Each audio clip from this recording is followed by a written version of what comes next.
فضلو کا سفر ایک داستان ہے اس مسافر کی جس کے رہبر اپنی سمت بارہا تبدیل کرتے رہے۔ یہ کہانی ہے ایسے کردار کی جس کا مقصد خواہشوں کا حصول رہ گیا تھا۔ یہ قصہ ہے ایک غریب کا جس پر معاشرے نے ترقی کے سارے دروازے بند کر دیے تھے۔ یہ سرگزشت ہے اس آشوفہ سر کی جس کے عزم کے سامنے کچھ نہ ٹھہر سکا۔ یہ فریاد ہے اس مفلس کی جس پر زندگی ممنوع کر دی گئی۔ یہ قصہ ہے اس دیوانے کا جس کی دیوانگی اسے اپنے رب تک لے گئی، اور یہ دہائی ہے ایک عبداللہ کی جسے سب کچھ مل گیا سوائے اپنے رب کے۔ یہ ایک ایسی کہانی ہے جو ہم سب نے لکھی ہے۔ یہ روداد ہے اس پنچھی کی جو دنیا گوم کے بھی قید تھا۔ ایک سفر نامہ ہے اس خانہ بدوش کا جو روح کی منزل ڈھونڈتا رہا اور جو اس کے لیے بے قرار تھا جو سب کو قرار دیتا ہے۔ یہ کہانی آپ کو ایک ایسے بشر سے متعارف کروائے گی جو انسان بننا چاہتا تھا، ایک ایسا مالدار جو روز بھیک مانگتا تھا، ایک عنوان ایسے مضمون کا جو آنسوؤں سے لکھا گیا، اور یہ ایک توبہ ہے ایسے گناہ گار کی جس کے گناہ ادھورے رہ جاتے تھے۔ یہ کتاب اس کشمکش کا نام ہے جو ساری زندگی چلتی ہے، ایک مارکا ہے جو سر ہو کے نہیں دیتا، ایک فتنہ ہے جو ہر روز نئے روپ میں نکلتا ہے، ایک دعا ہے جو پوری نہیں ہوتی، ایک امید ہے جو قائم ہے، ایک آس ہے جو مرنے نہیں دیتی، اور ایک چبھن ہے جو جینے نہیں دیتی۔ اپنے من کی دنیا کو آئینے میں دیکھنے کا دل چاہے تو اس کتاب کو ضرور پڑھیں۔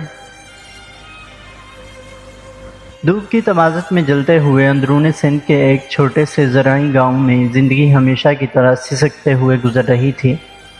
دوپہر کا وقت، مئی کا مہینہ، کچے راستوں پر جانور تک نظر نہیں آتے تھے۔ ایسے میں فضل دین اور فضلو ایک گھر سے دوسرے گھر بھاگا جا رہا تھا۔ آج فضلو کے گھر میں بچے کی پیدائش متوقع تھی۔ اس سے پہلے 4 بار یہ دن آیا مگر فضلو کا کوئی بھی بچہ 1 سال کی عمر تک نہ پہنچ سکا۔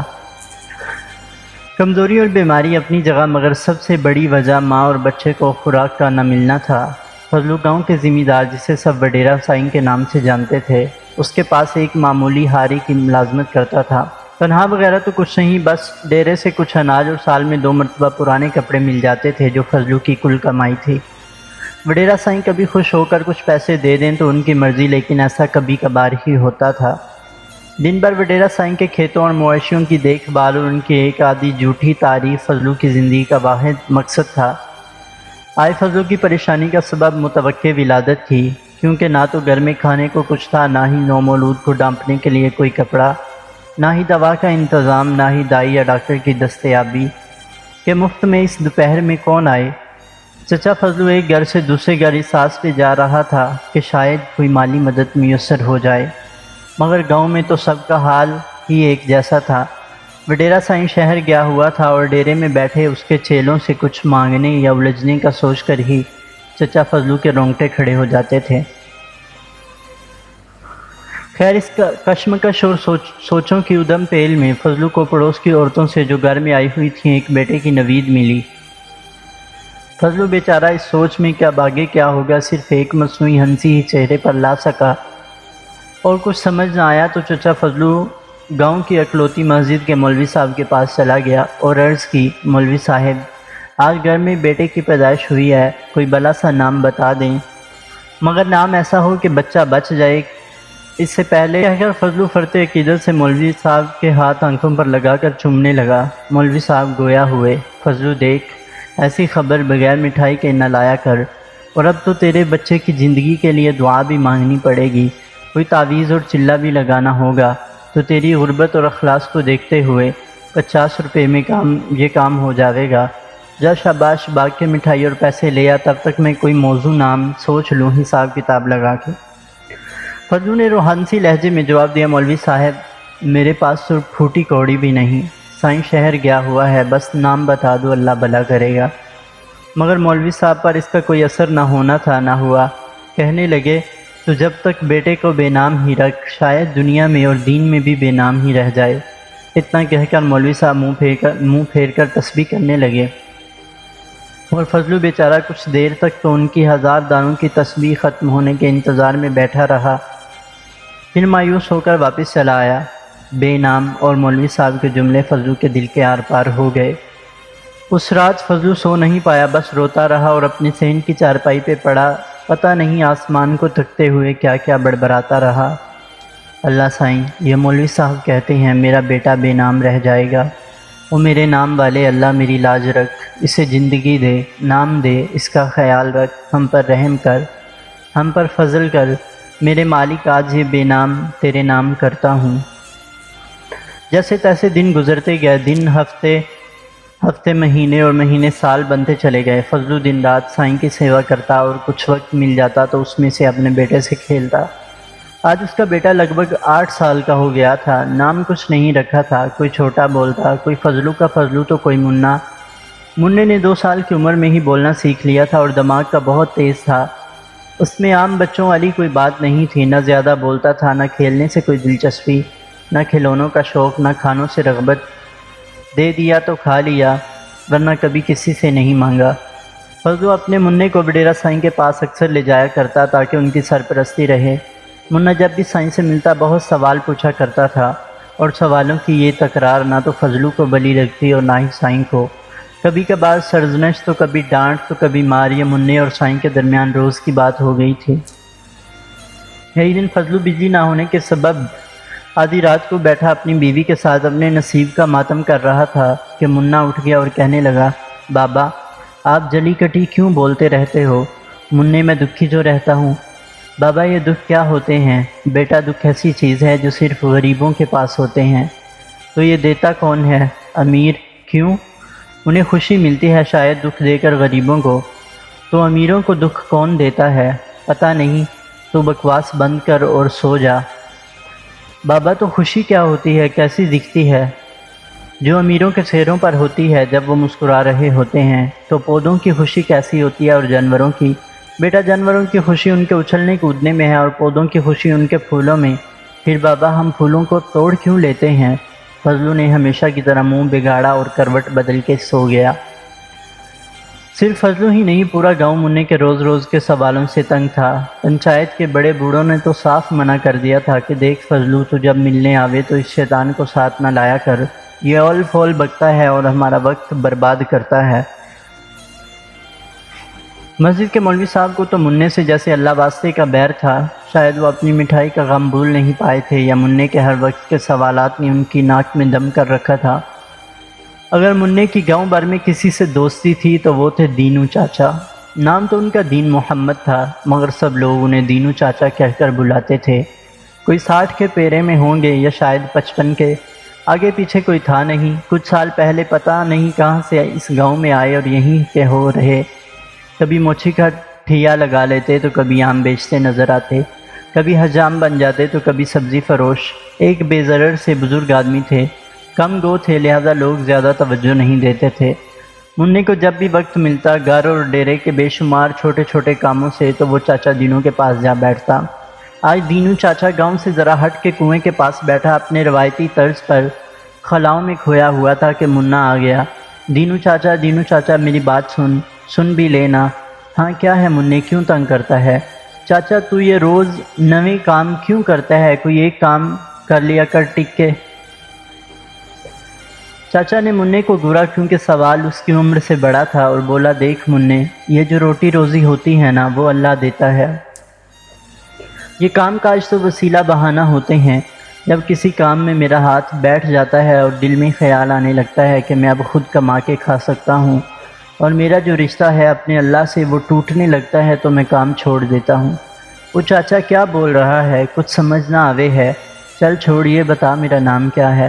سب مجھے منا کہتے ہیں۔ اب میں کوئی منا تھوڑا ہی ہوں، 8 سال کا جوان ہو گیا ہوں، کام کاج میں ہاتھ بٹاتا ہوں، تو میرا نام بھی ہونا چاہیے۔ اور چاچا میں کون ہوں؟ مننے، ہم سب اللہ کے بندے ہیں، میں بھی اور تو بھی۔ تو اپنا نام عبداللہ رکھ لے۔ یہ سن کر مننے کی آنکھوں میں چمک آ گئی اور فوراً چیختا ہوا بھاگا، میں عبداللہ ہوں، میرا نام عبداللہ ہے۔ گھر پہنچ کے جب یہ نام ماں اور باپ کو بتایا تو انہیں غلطی کا احساس ہوا کہ نام تو وہ رکھنا ہی بھول گئے۔ بہت چاہا کہ مننے کا نام وڈیرا سائیں سے رکھوائیں، شاید اس بہانے کوئی طاقتور سہارا مل جاوے، اور گاؤں کی ریت بھی یہی ہے۔ مگر مننے کو تو عبداللہ کا بھوت ایسا چڑھا کہ ماں باپ کو ہار مانتے ہی بنی، اور یوں فضلو کا منا عبداللہ قرار پایا۔ آج صبح ہی سے عبداللہ بے حال تھا۔ رات کھانے کو کچھ ملا نہیں۔ فضلو اور ماں دونوں ڈیرے پر کام کرنے جاتے تو وہاں سے کھانا کھا کر آتے اور چھوٹے عبداللہ کے لیے لے آتے۔ کل نہ تو عبداللہ ڈیرے پر گیا اور نہ ہی ماں باپ کچھ لا سکے۔ رات کی بھوک اور غصہ عبداللہ کے چہرے سے ہی نظر آ رہا تھا۔ خیر وہ آج ڈیرے پر کام کرنے کے لیے چلا گیا۔ صحن میں ہی وڈیرا سائیں اپنے چیلوں اور پالتو کتوں کے ساتھ براجمان تھے۔ عبداللہ نے جا کر سلام کیا اور پیروں کو ہاتھ لگایا۔ وڈیرا سائیں گویا ہوئے۔ اوے چھوٹے، کیا نام بتایا تھا فضلو نے تیرا؟ ہاں عبداللہ۔ تو جلدی سے ایسا کر کہ رسوئی سے گوشت لا کے میرے ان شیروں کتوں کی طرف اشارہ کرتے ہوئے کو کھلا دے، پھر ذرا ان کو چہل قدمی کرا کر انہیں اچھی طرح نہلا دے، بیچارے کل شکار پر گئے تھے، تھکے ہوئے ہوں گے۔ عبداللہ ایک معمول کی طرح اٹھا اور بتائے ہوئے کاموں پر لگ گیا، مگر سوالوں کی ایک بوچھاڑ تھی جو ذہن پر بوجھ بنے جا رہی تھی۔ باپ نے سختی سے ڈیرے اور خصوصاً وڈیرا سائیں سے کچھ پوچھنے کا منع کیا تھا، مگر عبداللہ کا ذہن تو رکنے کا نام ہی نہیں لے رہا تھا۔ کیوں، تھکا ہوا تو میں بھی ہوں، میں نے تو کھانا بھی نہیں کھایا، گوشت تو دور کی بات، باسی روٹی بھی نہیں ملی۔ کیا امیر کے کتے غریبوں کے بچوں سے زیادہ اہم اور خیال رکھے جانے کے قابل ہوتے ہیں؟ کیا سائیں کو ہماری حالت نظر نہیں آتی؟ کیا سائیں کا اور میرا اللہ اور ہے، اور نہ جانے کیا کیا۔ خیر عبداللہ جیسے ہی کتوں کے کام کاج سے فارغ ہوا، سیدھا وڈیرا سائیں کی خدمت میں گیا اور کہا، سائیں ایک بات پوچھوں، اگر ناراض نہ ہوں تو؟ ہاں عبداللہ، ویسے تو تیرا بولنا ہمیں سخت ناپسند ہے، مگر آج موڈ بہت اچھا ہے، تو پوچھ لے۔ کیا پوچھتا ہے؟ سائیں میں کون ہوں؟ ابے تو میرا نوکر ہے، اور کون؟ اچھا تو میرا باپ کون ہے؟ وہ بھی میرا نوکر، سائیں مسکراتے ہوئے۔ اور میرا دادا وہ کون تھا؟ وہ بھی میرا نوکر تھا۔ سائیں کے لہجے میں رعونت اور غرور جیسے برایا ہو۔ اچھا، مگر سائیں ایک بات سمجھ نہ آئی، ہم نسلوں سے نوکر چلے آ رہے ہیں اور آپ نسلوں سے مالک۔ ہاں یہ تو ہے، سائیں مسکراتے ہوئے بولا۔ تو عبداللہ نے اپنی بات جاری رکھی، پھر آپ کے کسی بھی کام، کاروبار، ڈور ڈنگر یا کھیتی کا اثر آپ کے پاس کے لوگوں پر کیوں نہیں ہوتا؟ ہم ڈاکٹر انجینئر بنے نہ بنے، مگر اس قابل تو ہو جاویں کہ 2 وقت کی روٹی نصیب ہو سکے۔ عبداللہ کی بات کی چبھن اور نظروں کا زہر وڈیرا سائیں کو اپنی نسوں میں سرایت کرتا محسوس ہوا۔ وہ سیخ پا ہو گیا اور طیش میں آ کے اپنے نوکروں کو آواز دی، اوے کرمو، ارے سابو، اوے گڈے، ادھر آ، مار اس پلے کو، حرامی باتیں بناتا ہے۔ اور سب کے سب عبداللہ پر ٹوٹ پڑے۔ اندر زنان خانے میں سے کسی نے 6 آدمیوں کو ایک 8 سالہ لڑکے کو پیٹتے ہوئے دیکھا تو عبداللہ کے باپ کو خبر کر دی۔ فضلو بیچارہ کپ کپاتا ہوا آیا اور سائیں کے پاؤں پڑ گیا۔ معاف کر دے سائیں، پگلا گیا ہے گرمی میں، بے وقوف ہے، جاہل ہے، معاف کر دیں سائیں، بچہ ہے۔ لاتوں مکوں اور تھپڑوں کی زد میں جب عبداللہ کے کپڑے پھٹ گئے اور چہرہ لہو لہان ہو گیا، تب کہیں جا کے سائیں کی انا کو تسکین پہنچی۔ کہنے لگا، اوے فضلو، لے جا اسے، لیکن آئندہ ڈیرے پر اگر یہ نظر آیا تو کٹوا کے کتوں کو کھلا دوں گا۔ فضلو اپنے لختے جگر کو نیم بے ہوشی کی حالت میں لے کر گھر پہنچا تو بیوی نے رو رو کر جان ہلکان کر دی، مگر تعجب کی بات ہے کہ عبداللہ کی آنکھوں کی چمک اور چہرے کی شوخی مزید بڑھ گئی تھی۔ درد، تکلیف، ہونٹوں پر بہتے خون کا ذائقہ، پھٹے کپڑوں سے جانکتا لاغر جسم اور سوجی ہوئی آنکھیں، آج عبداللہ کا ظاہر اس کے باطن کا نظارہ پیش کر رہا تھا۔ وہ پوری رات درد میں کمی پر سوتا اور شدت پر اٹھتا رہا۔ فضلو کو تو جیسے آج کسی نے اندر سے ہی توڑ ڈالا ہو، اپنے سامنے اپنے لختے جگر کو پٹتا دیکھتا رہا، اور اتنی جرت بھی نہیں کہ اٹھ کے بچا ہی سکے، کوئی ہاتھ ہی روک لے۔ آج پھر فضلو رات بھر کھلے آسمان کے نیچے بیٹھا اپنے اللہ سے نہ جانے کیا کہتا رہا۔ خلاف توقع صبح عبداللہ اٹھا تو اس کا موڈ کافی خوشگوار تھا، جسم پر چوٹوں کے نشان، مگر چہرے پر وہی ازلی مسکراہٹ جو اس کی شخصیت کا حصہ تھی۔ ماں نے جلدی سے گرم گرم پراٹھا سامنے رکھ دیا اور باپ کی قمیض سے بنائی گئی قمیض بھی رکھ دی۔ عبداللہ ماں سے، اماں یہ روٹی کہاں سے آئی؟ تو کھا لے چپ کر کے، کل کا بھوکا ہے۔ سائیں کے ڈیرے سے آٹا لائی ہے نا، تو کھاتا ہے کہ نہیں؟ ماں نے بڑی مشکل سے آنسو روکتے ہوئے کہا۔ عبداللہ کا دل تو نہیں چاہ رہا تھا، مگر ماں کے غم کو دیکھتے ہوئے روٹی کھائی اور قمیض پہن کر باہر نکل گیا۔ عبداللہ جلد از جلد چاچا دینو کے پاس پہنچ کر اپنے دل کا غم ہلکا کرنا چاہتا تھا۔ چاچا دینو نے عبداللہ کی شکل دیکھی تو مسکرانے لگا۔ عبداللہ کو تو جیسے آگ ہی لگ گئی۔ اوے چاچا، کیسا دوست ہے تو، مجھے پھینٹی پڑی ہے اور تو ہنس رہا ہے۔ عبداللہ یہ تو سینک ہو رہی ہے کندن کی۔ چاچا یہ موٹی موٹی باتیں کر کے دل نہ جلا، مجھے کچھ پوچھنا ہے۔ ہاں پوچھ۔ چاچا میں کیا کروں گا، میری زندگی تو ختم ہو گئی، ڈیرے پہ جانے پر پابندی لگ گئی، تجھے پتہ ہے نا کل کیا ہوا ہے؟ ہاں ہاں عبداللہ، پورے گاؤں کو پتہ ہے۔ تو کیا اللہ کو بھی پتہ ہوگا؟ ہاں بیٹا، وہ تو مالک کل ہے، سب دیکھتا ہے، سب سنتا ہے۔ تو پھر وہ مجھے بچانے کیوں نہیں آیا؟ سائیں کے بندے آ گئے تھے نا مارنے، تو کہتا ہے میں اللہ کا بندہ ہوں، تو وہ کیوں نہیں آیا بچانے کو؟ بیٹا، ہر کام میں اللہ کی مصلحت ہوئے ہے، شاید تیرا ڈیرے پہ کام کرنا اسے منظور نہ ہو، چل تو چھوڑ اسے، آ نماز پڑھ لیں، مسجد جا کر ظہر ہونے والی ہے۔ ظہر پڑھ کے چاچا دینو سبزی کی ریڑھی لے کر گاؤں کے بس سٹینڈ پر کھڑا ہو گیا اور عبداللہ اس کے ساتھ ساتھ۔ چاچا، ہم نماز کیوں پڑھتے ہیں؟ تاکہ اللہ پاک خوش ہو جائیں۔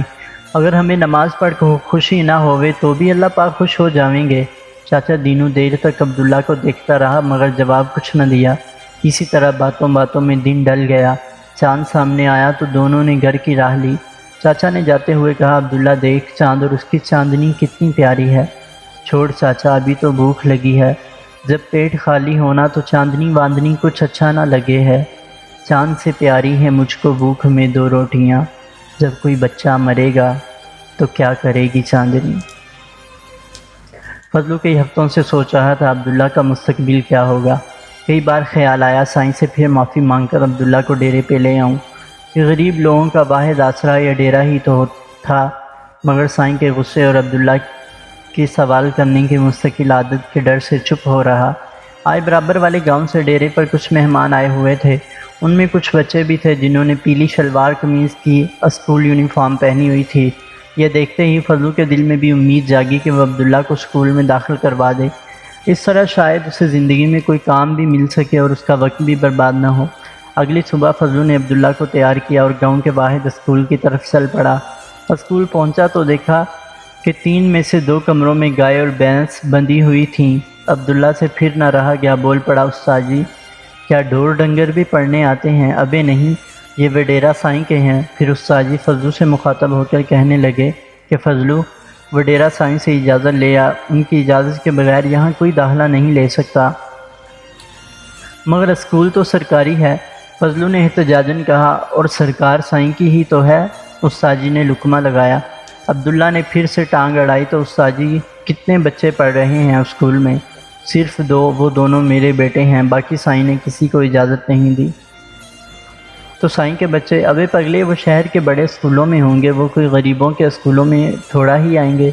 کچھ دیر کی مزید بحث لا حاصل کے بعد فضلو اور عبداللہ واپس گھر کی طرف چلے گئے۔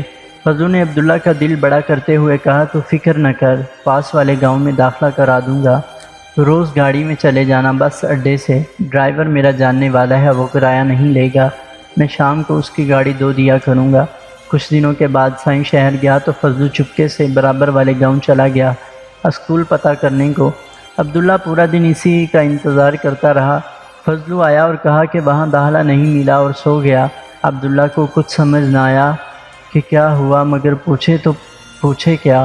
رات کے پچھلے پہر عبداللہ کی آنکھ کھلی تو ابا کو اماں سے کہتے سنا، ارے نیک بخت، وہاں اسکول میں بچوں سے کام کرواتے ہیں، ان سے غلط حرکت وغیرہ بھی کرتے ہیں، پورے گاؤں میں یہ بات مشہور ہے۔